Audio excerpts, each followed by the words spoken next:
Hey everybody, welcome into another post-game show here on Purple Insider, presented by FanDuel. Matthew Coller, Dane Mizutani, the Pioneer Press, inside US Bank Stadium following the Vikings' complete blowout of the Washington Commanders, who flew here for that.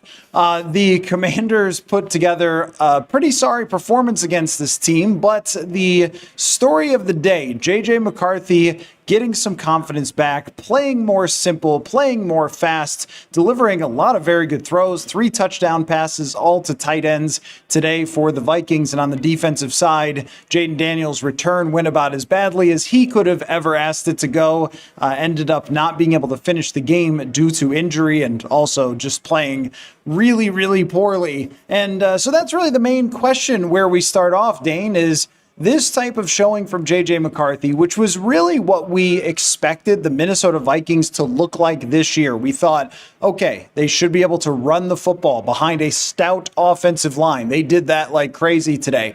They should be able to get JJ McCarthy to just deliver in a handful of moments to open wide receivers. It shouldn't be that complicated. They can draw it up. They've got the players for it. And then the defense should do the rest. And Will Reichard, can't forget, he made another field goal today. That everybody else should be able to support McCarthy, and he should end up with stat lines like he did today, where he ends up with 151 passing yards and only having to throw 23 passes in a complete blowout win. Now, I don't think it would be right to declare that the last 6 games did not count, didn't see them. I don't know what you're talking about. Green Bay, never heard of it.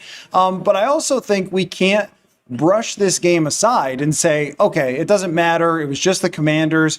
I mean, this is a bad football team for sure, but they did take the Denver Broncos to overtime just last week. They had played some reasonably competitive games in the past. So how much do you, Dane, take for JJ McCarthy away from this contest? Yeah, I mean, I think it was huge, if and nothing else, for JJ McCarthy's confidence, and maybe for everybody in that locker room's confidence in JJ McCarthy. Talking to JJ McCarthy after the game, he said a lot of words. Like, the focus, or I guess the thesis of his press conference was, like, I'm happy with my performance, but I need to improve. Paraphrasing, that's not his exact words, but he was focused on, what do I got to do next? But he did layer in something at the end that definitely piqued my interest and perked my ears up. He said, like, this should have happened sooner. And I think he feels kind of deep down inside of him, like, man, I am capable of this, and it has not happened in the way that probably he thought it would happen this year. So I think a game like this is big for him. I don't think we can come in here on every post game after he plays terribly and question the viability of his long-term success in the NFL if we're not going to come in here after he plays very well and give credence to kind of what this could mean in his progression moving forward. Is everything fixed? No. Were there still some issues today? Yes. But the accuracy was improved. He played with conviction. He played with a decisiveness that I don't think was at anywhere over the past month really on display. I mean, you just saw, like, the swagger kind of come back to him a little bit. So, yeah, I think this game is very, very big for JJ McCarthy in a vacuum right now, walking out of US Bank Stadium. How big will it be for JJ McCarthy in the trajectory that has been this season? We won't know that until next week, until we fly to Dallas, until JJ McCarthy goes up against that Cowboys defense. And, if he is able to build on top of this performance, then I would say this performance was obviously a huge inflection point in his career. If it is another roller coaster downward turn next weekend, then I think you can almost just kind of look at this as a continuation of the ups and downs we've seen. But he desperately needed a performance like this today, and so it brings some intrigue back into this season. What is he going to look like over the next month? Because I think at a point there for the past month, it was, this thing has gone so far off the rails. It's kind of back on the tracks a little bit. Washington defense, nothing to write home about. But JJ McCarthy was good today, and I think that's something that he should feel good about, something the Vikings can probably feel good about moving forward. Well, I think saying nothing to write home about would be the most Midwest polite thing that I've ever heard. It was an abomination. It was complete garbage, as it has been for all season. And that's what is so difficult to evaluate with JJ McCarthy, because last time he played, it was at Lambeau Field against a team that has Micah Parsons. And in the first half, or maybe just into the second half, you lose two of your offensive linemen, and the other team is just teeing off on you, which is not a good circumstance for a lot of veteran quarterbacks who might be able to kind of push through that, but a young quarterback ends up getting slammed into the turf a bunch of times. But then we come out for a game like today, and this looked like JJ McCarthy's first preseason game of the year, because the Commanders, who are allowing almost 9 yards a pass coming into the game for a season, which is almost impossible to do. Like, basically any quarterback who's played against them this year, on average,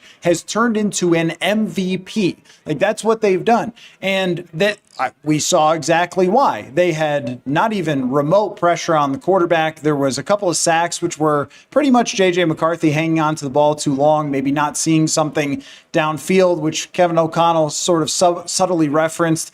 And he made a couple of plays with his legs, tried to escape and things like that. But aside from that, I mean, there was almost no pressure whatsoever. I'm curious to look tomorrow at the PFF pressure rate, because it's got to be under 20% of his dropbacks. TJ Hawkinson mentioned in the locker room that they were playing way off coverage on a lot of the third downs, and most of them were someone just running a deep out route, which JJ McCarthy could throw to a wide open Addison, a wide open Naylor. And this is not typical of what you would see in the NFL, especially because if you're playing against the Green Bay or a Seattle last week, their corners can play ultra aggressive on the wide receivers because they know that their pass rush is going to get home. This team has zero pass rush whatsoever, so they have to play way off and allow a lot of completions underneath. So not being able to cover, not being able to pressure, most of the wide receivers were, I mean, there wasn't somebody 10 yards around them, which of course, he can pitch and catch, and he deserves credit for throwing accurate balls under those circumstances. And in previous weeks, we had seen some of those fly into the stands. Maybe there was one or two today that were not very accurate, but the two extremes of what we saw were mostly dictated by the two extremes of the teams that we saw. The Packers are a Super Bowl contender. The Commanders are now 3-10 with 8 straight losses this season. So I think that while it is very important and could ultimately be looked at as a turning point for JJ McCarthy, to me, that's much more of an emotional state. It's more of a mental state for JJ McCarthy, a reminder, oh yeah, I'm a first-round pick with a lot of talent who can lead a team to wins, which it had felt like since the Lions game that confidence had really severely waned. But I think in terms of if you're trying to evaluate the bigger picture, it's another blip on what happens in a season, which is you play a myriad of different types of teams. And what we have now is, against some good teams, there are some good performances, Chicago and Detroit. There's also some very poor performances against teams that maybe don't have the best defenses. And then I thought today I would give it an A. I thought it was a very, very strong performance against a team that has clearly decided to pack it in and start thinking about next year. Yeah, and I think something the Vikings talked about today, and that was so imperative in JJ McCarthy having success, was stacking positive plays on top of each other. And that's why I think when we widen out, like, that is kind of going to be the prism with which we can kind of judge the final month, is stacking positive performances on top of each other. It happened today where they were able to start fast, put up a touchdown right away. They had a 19-play, 98-yard drive, covered 12 minutes. It's why the game was like 2.5 hours because of that drive. But you saw like the momentum kind of start to build within this game for JJ McCarthy by stacking positive plays. And so I think that's why he has to now stack positive performances on top of each other. This defense stinks that he played against, but he was able to take advantage of that and kind of move forward in a way that now he can feel a little bit of confidence heading into next week. But I think it has to be, okay, good this week. What are you going to do next week? Are you going to be able to build off of that? If it is up and down, then I think we're probably going to end up closer to kind of where we were last week by the end of the season than how we feel in this present moment after the game. So I think overall, you mentioned his emotional, component to this, just getting that feeling like, yeah, I'm good, I can do this.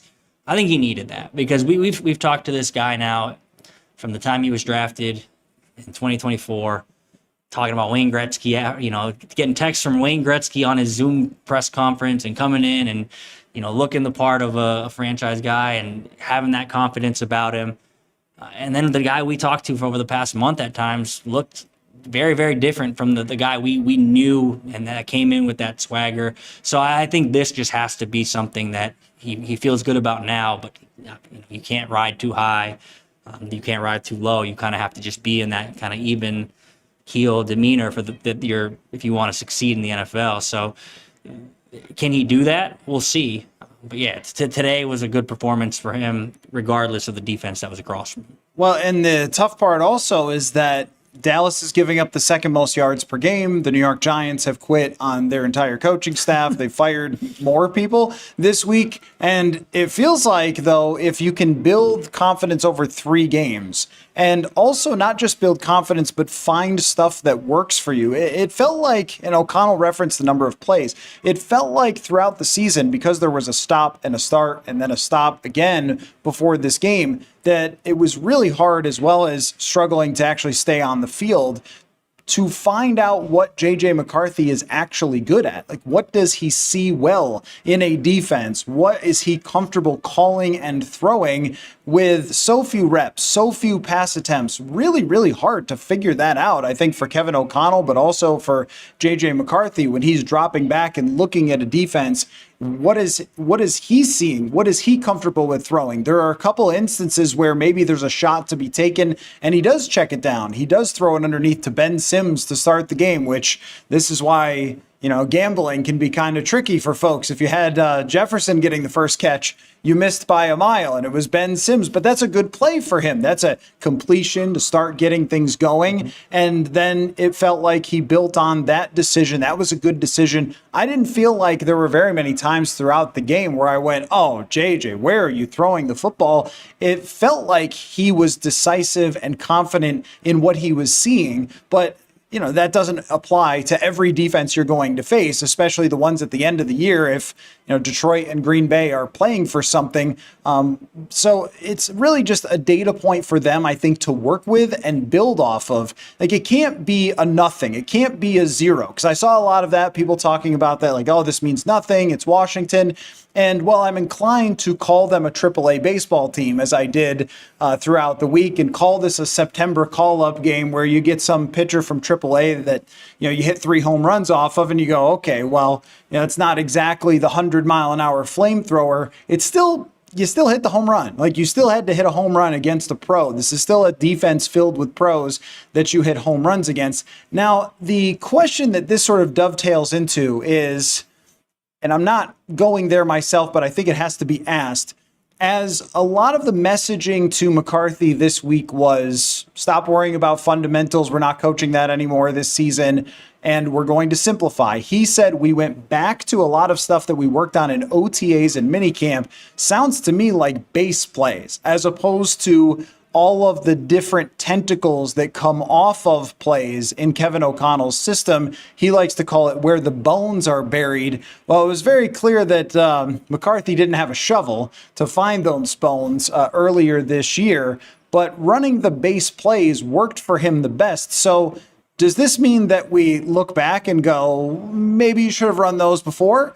Or are we saying you really need to know all of those things on a week-to-week basis to work in the NFL if you're playing Micah Parsons, as opposed to whatever's left of Bobby Wagner? Sorry, Bobby, that's not fair. You're a good player, but it's not the same. How do we view those comments, that clear message about simplifying to JJ McCarthy with what happened here today? Yeah, I mean, I feel like it's pretty obvious based on what we saw and based on kind of what we've seen that and I guess it's kind of hard because the defense that he went up against today stinks. So if he implemented a more advanced game plan, maybe he could have succeeded with that too. It was more of a basic game plan. He succeeded with that because that was what was on the table.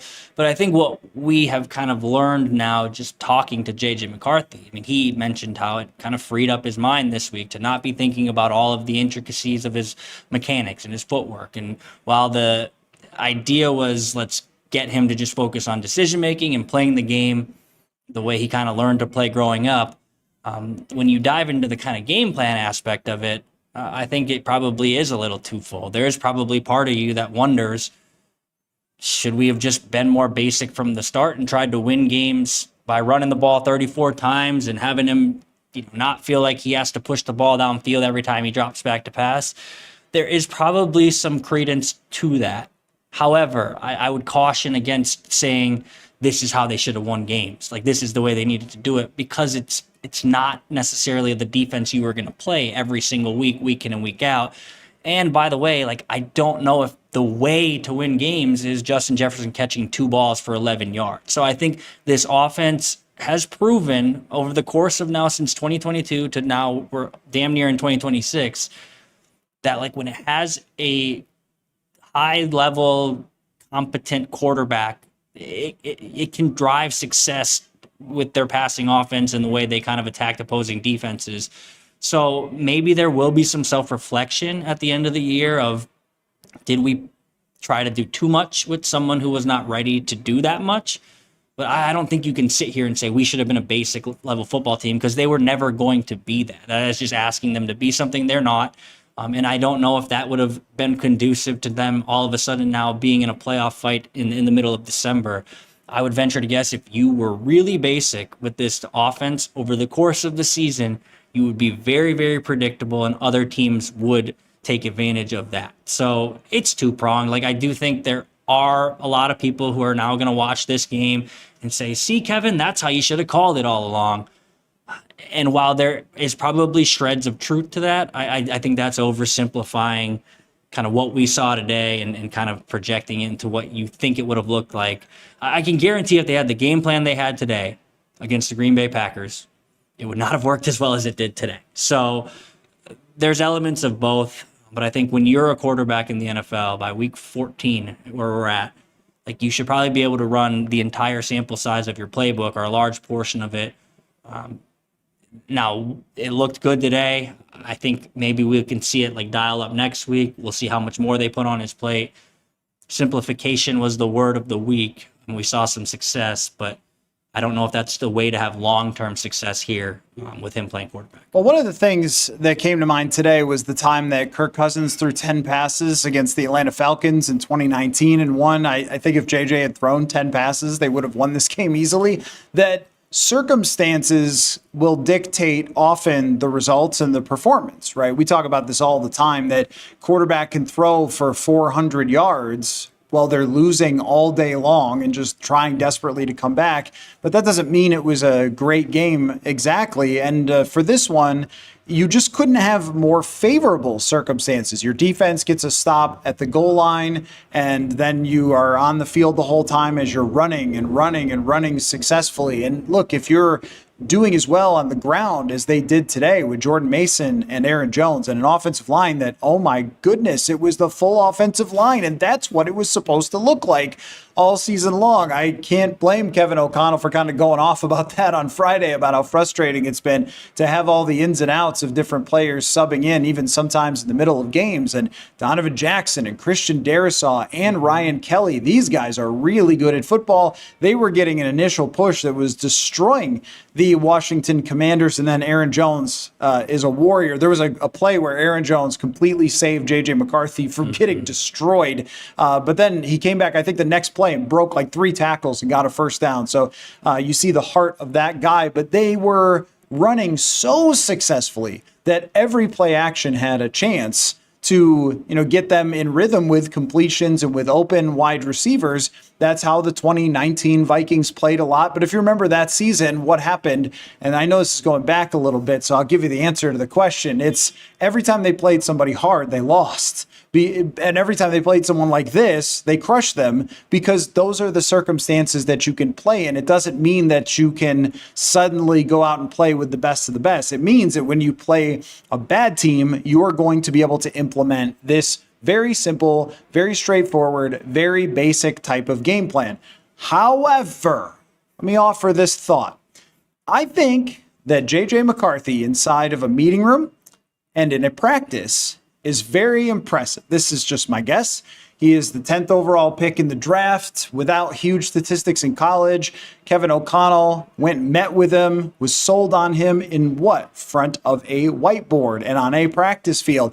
And repeatedly, we have heard Jefferson, Hawkinson, KOC, everybody, Wes Phillips talk about how good he is in practice. I think JJ McCarthy, in some ways, may have made them believe through his camp performances, through his practice performances, through his ability to process football off of the field, that he was ready to apply all of it onto the field. Now, you could say, well, this is O'Connell's fault for not identifying some of that, and you might be right. I also think that they've done this 3 weeks in a row with this type of game plan. We just started talking about it more in this game because they started talking about it more. But I think that may have caused some of it earlier on, that when he can go out there and show it back to you, it shows proof of concept. But applying that when you're playing the Packers at Lambeau Field, I know they didn't really do that again in that game. So maybe against the Ravens a couple weeks ago, a team that loves deception, has Kyle Hamilton on it. They send lots of different rushers. They have lots of different defensive ideas and schemes.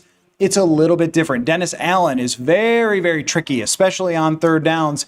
There was no tricks here today. This was nothing. This was, I don't even know if they ran a blitz today. It was maybe on the goal line, they ran one that he had to kind of escape out of. The point is that I think McCarthy's personality and how he's able to spit back the information that he is given, how he's able to prepare, how he's able to practice, maybe cause them to push a little too far early on, thinking, all right, he's got it, but getting it on the practice field in real time, connecting those things is going to take time. Yeah, you probably are onto something. And JJ McCarthy, he wasn't asked that specifically after the game, but he did mention just the importance of reps and live bullets and feeling what it feels like to play in an NFL game, something that he hadn't done at all last year. He didn't even feel reps in practice, and something that after a good first game, or obviously a comeback win in his NFL debut and then a terrible second game, he was out for 6 weeks. So I think he understands like the idea of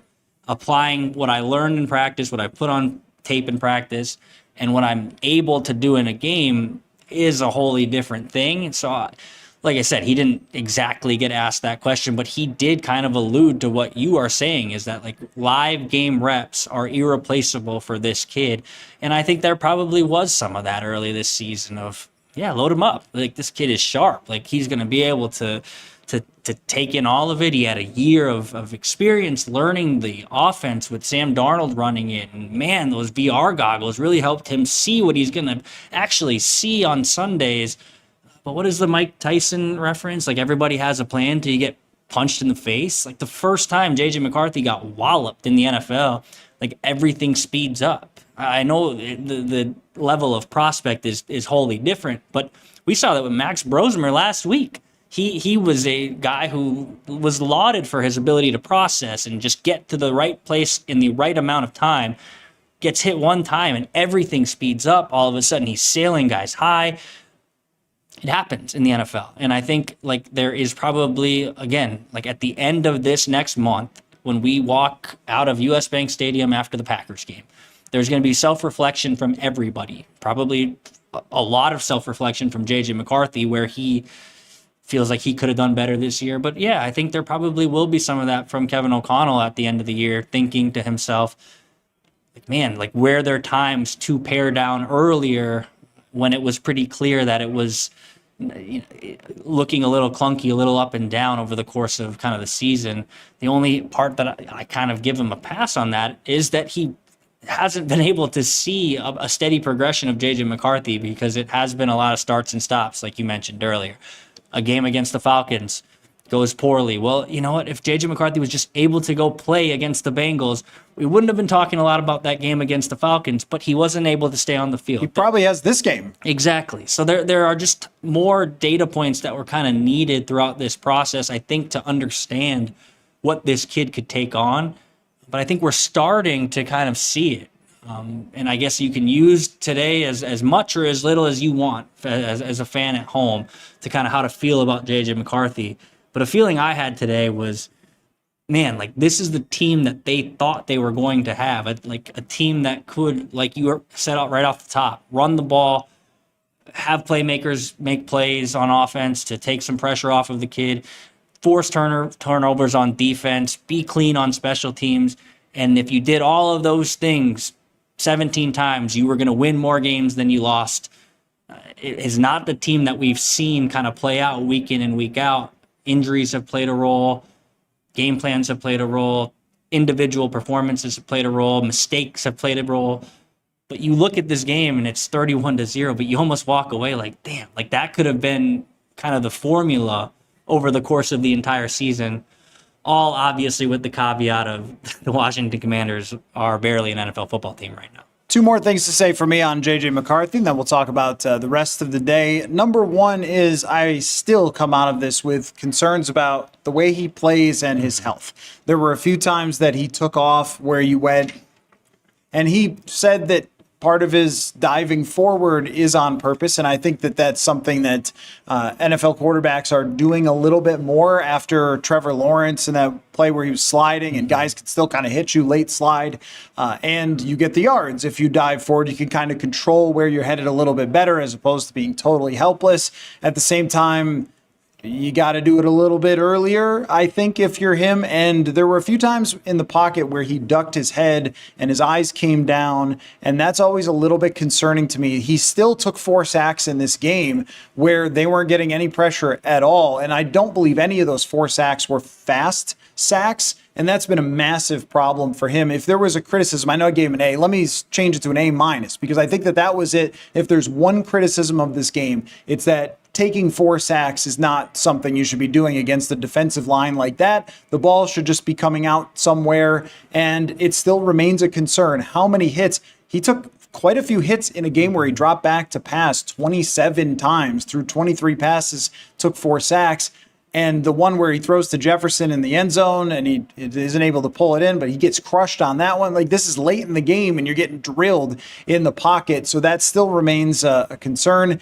And the one other thing is the big picture, which is, for me, it is a data point. It is something that counts and it matters. It is not a preseason game. The other team presumably was trying to win. But I think that these last 4 games are going to tell us something. I don't know if they're going to tell us everything about JJ McCarthy, and we're going to have to look at the entirety of it, because with his age and his lack of experience, the reality is we just really don't know where this is going. There's always been enough flashes to say maybe, and there's always been enough mistakes and downside to be like, I don't know, man. So I don't think that we could be done talking about other quarterbacks that they are going to look at or potentially bring in, although I think I might cross Marcus Mariota off of that list after seeing him today. But I don't think we could be done with that conversation. Maybe it just deadens it a little bit for this week, but I don't think so. Like, I don't think that this just eliminates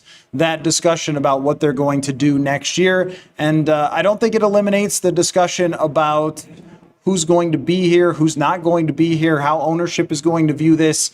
But we get a little more information about all these things each week. Yeah, and that's why the next month matters, right? Like, you will probably have a better idea 4 weeks from now than you do right now. If he does this 4 more times, like, you feel better, but I don't know if you feel so good about it. Even if he does this 4 more times that you say, hands down, he's our guy, we're just going to sign a super old veteran guy to hold the clipboard and help him along. I think we talked about this earlier this week on the pod, is that what could he do over the final 5 weeks, now final 4, because we have seen him play a game and win 31-0. What could he do for the remainder of the season to kind of change the way that he is viewed for the front office, for the coaching staff. And I think we both agreed that is it going to ever reach a point where they can fully commit with full confidence and ignore the first 6 games and say, gosh, darn it, you're the guy for us no matter what?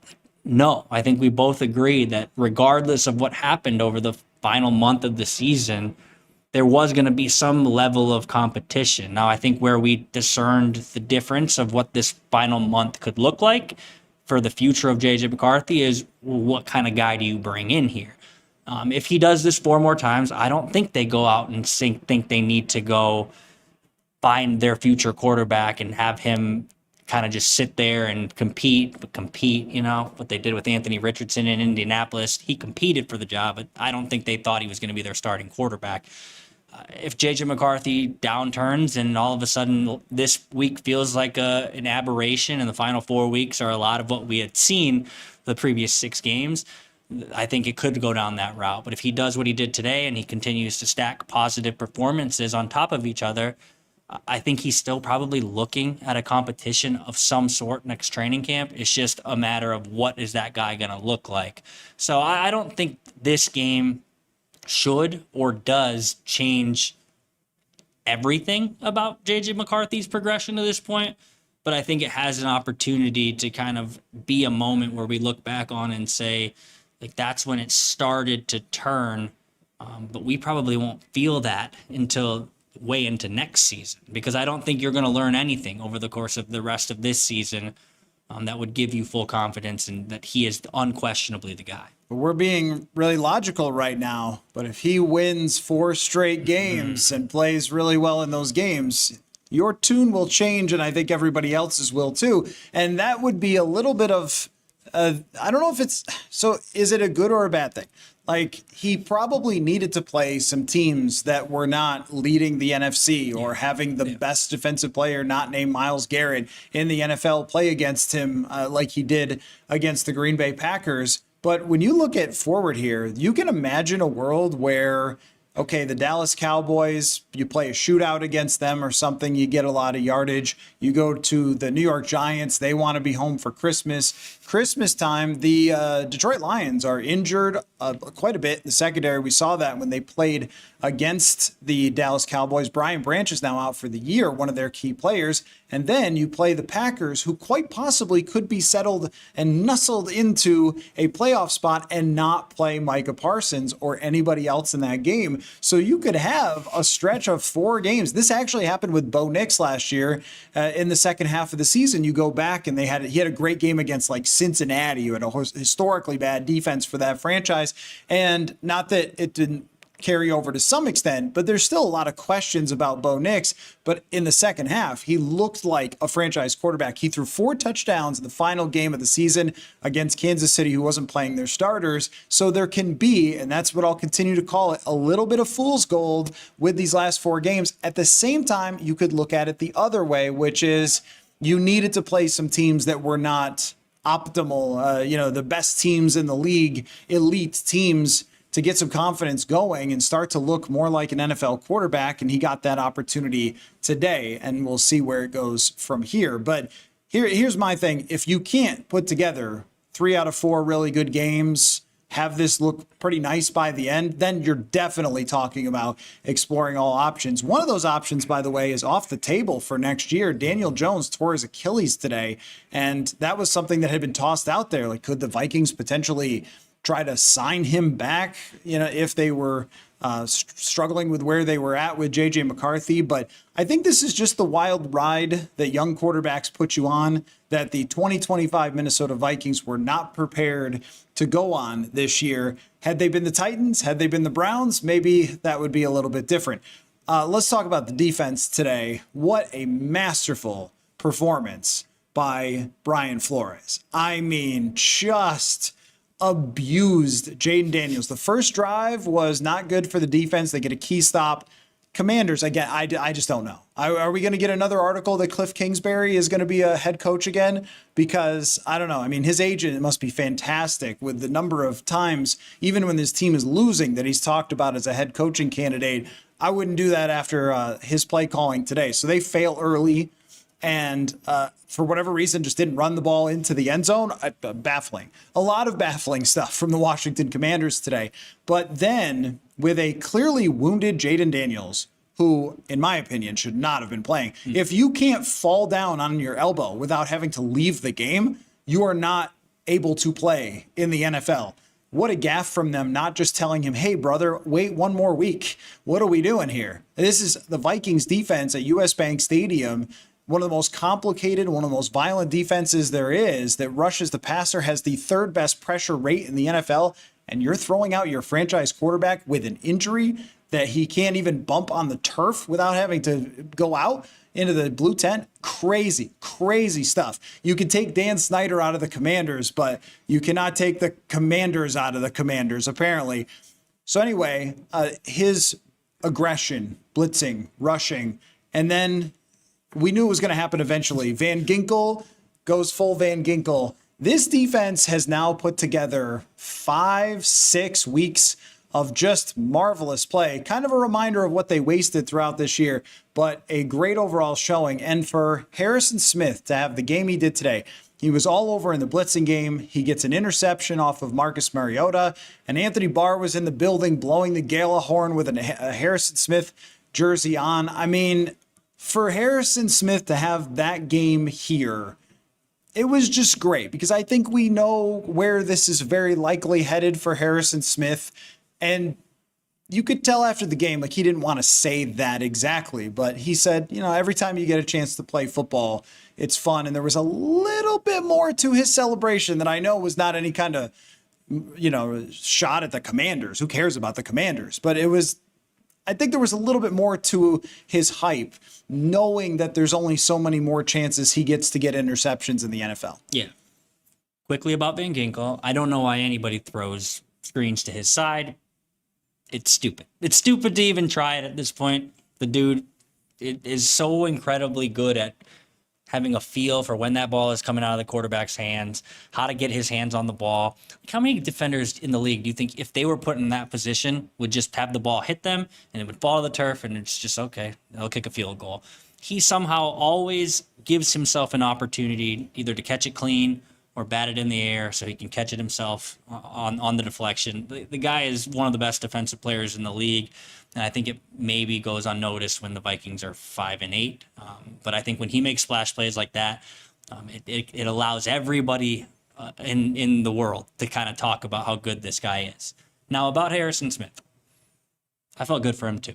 And I think there was a large part of him that came back this season because he thought the Vikings could win a Super Bowl. I think everybody at the start of the league year back in March thought the Vikings were on an upward trajectory and they could win a Super Bowl. I think that's a big reason why Harrison Smith came back. So to see it kind of devolve the way it has this season for the Vikings, I don't think their playoff hopes are technically totally gone, but they're effectively gone.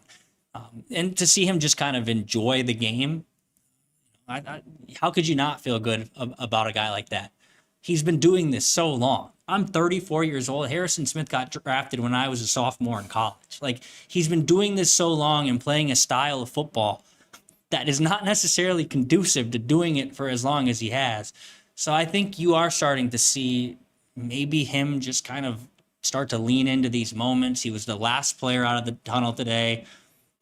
Oftentimes he'll just run out. Like this time he kind of just, gave a little wave and then ran out. Like, I think it's little moments like that. You're not going to ever see Harrison Smith bawling his eyes out on the field or cutting a vein with you and talking about how much this means to him.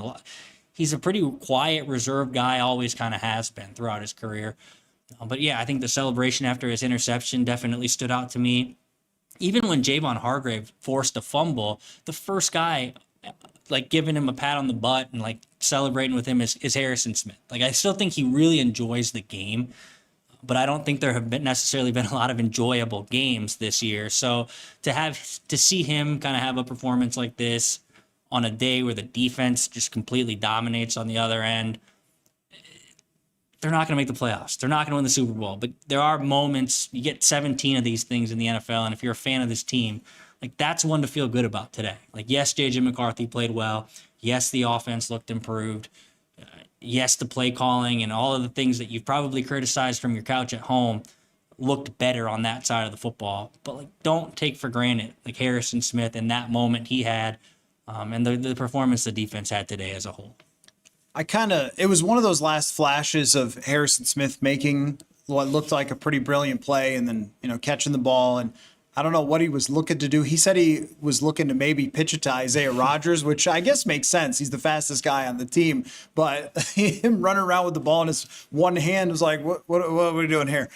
Because it would have really ruined it if he fumbled the ball while he was returning that.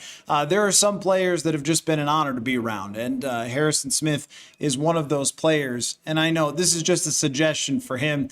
If you're going to tie it up, tell them, tell the team, there's a home game. It's against the Packers, the last game of the season. I know whatever he does, he'll have a presentation. I do not expect him to do that at all. That's just my, break Harrison Smith personality, break character one time and tell the team that this is, if it's going to be your last day, so people can celebrate. And that would be a reason to be here for week 18, as you might be seeing the last game of one of the great Vikings in history, a guy who will be extremely easy to put in the Ring of Honor, and we'll have the Hall of Fame conversation another day. Of course, I've been banging that drum for a couple years. The advanced data gives us a lot on that, but that's kind of for another day. But a great moment for him. Thought the other interesting trend today, which I imagine we're going to see a lot of, is other players. Everyone. If you had a jersey today, it was like little kids soccer where they were just coming in and out and in and out. And this wasn't just at the end. It was all game long. And Jay Ward was out there a lot as an outside corner. And again, I feel terrible for Zach Ertz. Zach Ertz, a great player for a really, really long time, probably saw his last play today. The way that Jay Ward hit him, I don't think it was intentional, but it was a low hit on the knee. You can't hit tight ends high. This happened to TJ Hawkinson. But Jay Ward got a lot of run today, which is kind of been budding a little bit or growing a little bit from his role. But he was out there instead of Isaiah Rodgers. So we're like, wait, was Isaiah Rodgers benched for Jay Ward? That would be weird. It may be based on some missed tackles last week. And then Isaiah Rodgers came on, and then we saw everyone. And I thought that was an interesting strategy. It did cause a little bit of confusion. They had a 12 men on the field play where it kind of ruined a sack and a strip. But I like this a lot, actually. If Brian Flores is either just thinking, let's be as fresh as we can be for these plays, or if he's thinking about a little bit of next year. We know that his contract status is up in the air, but getting some guys on the field that he wants to see. We saw a lot of Ty Ingram Dawkins today. I want to see a lot more of Ty Ingram Dawkins. Brian Flores was doing it as if I was doing it, because a lot of, we talk about this when you're out of the playoffs, just get guys experience, get guys in the game.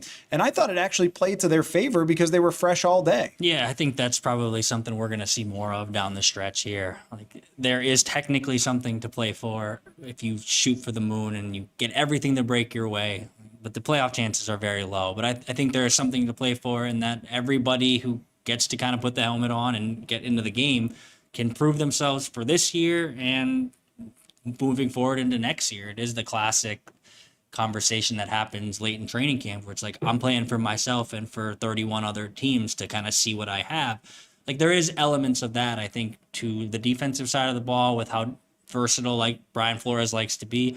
You saw it on the offensive side of the ball too. I mean, you saw Ty Felton catch a ball today. You saw Ben Sims mix in. They liked Ben Sims when they lost him to the Green Bay Packers 3 years ago after training camp. There are guys that I think we're always going to talk about, the JJ McCarthys, Aaron Jones, Jordan Mason, Justin Jefferson, Jordan Addison. I don't need to keep going down the list, but I think it's something to keep an eye on at home. If you're watching over the last 4 weeks of the season, you're going to see young guys, I think, get opportunities, and they should, because I think you kind of have to figure out where you're at heading into next season with all the pieces to the puzzle. So I liked that too. I think Ty Ingram Dawkins, I don't think he actually got credit for the fumble recovery because I think there was a penalty. but he looked like a little fullback. He got the ball, he ran over a couple guys. I thought he cut back against the grain. And like, I joke, but like those are the things you don't know until you see a guy in the game. Ty Felton, another good example. He caught a little screen pass, made a little juke, step, put foot in the ground, got outside, first down. Like those are little moments, very small data points that you can kind of pull back on, I think, when the end of the season rolls around and say like, yeah, maybe we got something here. But you don't find that out. Look at us closing the loop. You don't find that out until the bullets are live. Just like JJ McCarthy didn't know for sure that he could or couldn't do certain things until the first time he got whacked. I think that same thing applies to everybody on the roster, and that's why reps matter, and that's why I think over the final 4 weeks here, we'll see more of young guys kind of mixing in. All right, let's wrap on this. The Vikings on FanDuel are minus 490 to win 6 games. So after today, they are very much favored to win 6, but to win 8, they are plus 490. So that would mean 3 out of the last 4. Which one of those bets would you prefer? And you don't have to factor in the odds. I mean, clearly it's a better odds play, I guess, to go with that they win at least 6 because they're more likely to win 1 than 3. But if I told you that they either won 6 or 8, which one would you pick? I'd probably pick 6 because I don't think they're going to beat Dallas. I think Dallas is going to be pretty motivated. I think it'll probably be a closer game. I certainly think it'll be a closer game than I thought walking into the building today. I truthfully thought the Vikings were just going to get destroyed every game the rest of the way. Proved me wrong today, 31-0. But I think Dallas is a team they might have trouble with on the defensive side with the way they've moved the ball. They should beat the Giants.